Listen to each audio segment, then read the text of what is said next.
अगर आप क्लास 9 से क्लास 10th की तरफ जा रहे हैं तो आपने ऑलरेडी ये बातें सुनना स्टार्ट कर दी होगी। क्लास 10th में तो बोर्ड्स हैं, क्लास 10th में तो इतना पढ़ना पड़ता है, 8-8 9-9 घंटे पढ़ना पड़ता है। आपकी कज़न को देखो, वो इतने 95% आए थे उनके। शर्मा जी के बेटे को देखो, वो तो रात को 10-10 घंटे पढ़ता है।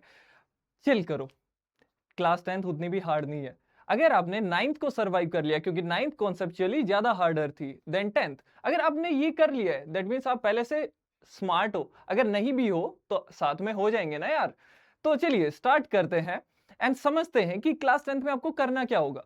क्लास 10th सिर्फ मांगते डिसिप्लिन। क्या ये बात समझ में आई? अगर आपने लाइफ में डिसिप्लिन बिल्ड कर लिया तो क्लास 10th आपकी लाइफ की सबसे बेस्ट एकेडमिक ईयर हो जाएगी। Trust me, I promise. Okay, तो अगर आप 9th से 10th का ट्रांजिशन स्मूथ करना चाहते हैं तो सिर्फ आपको डिसिप्लिन बिल्ड करना है। अब देखिए डिसिप्लिन बिल्ड कैसे होगा? रेगुलर प्रैक्टिस से, कॉन्सेप्ट्स को क्लियर करने से।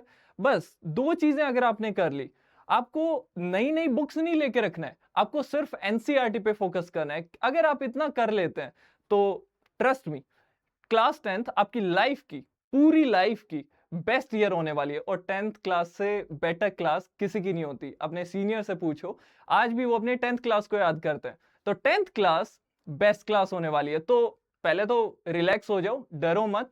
एंड रही बात साइंस की, साइंस के लिए तो मैं हुई।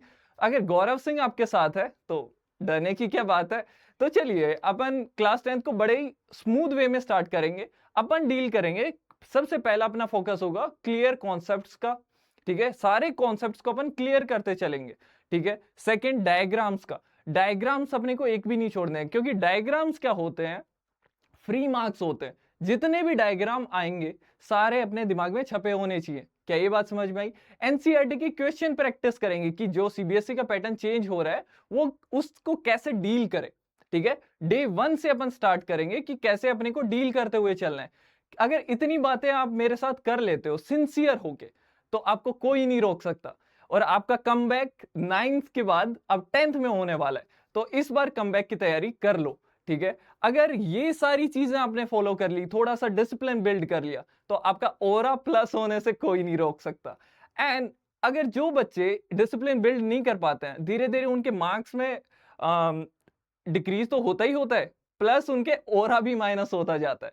तो अगर आप नहीं चाहते कि आपका ओरा माइनस हो और आपकी क्लास 10th स्मूथ जाए, तो आप क्या करो, इस चैनल को सब्सक्राइब करो एंड मेरे साथ जुड़िए on the brain line by Gaurav Singh. यहाँ पे हम सिर्फ चीजों को रटते नहीं है यार, यहाँ हम समझते हैं। तो मिलते हैं अगली कॉन्सेप्चुअल वीडियोस में। ठीक है, तब तक के लिए ओके बाय, जय हिंद।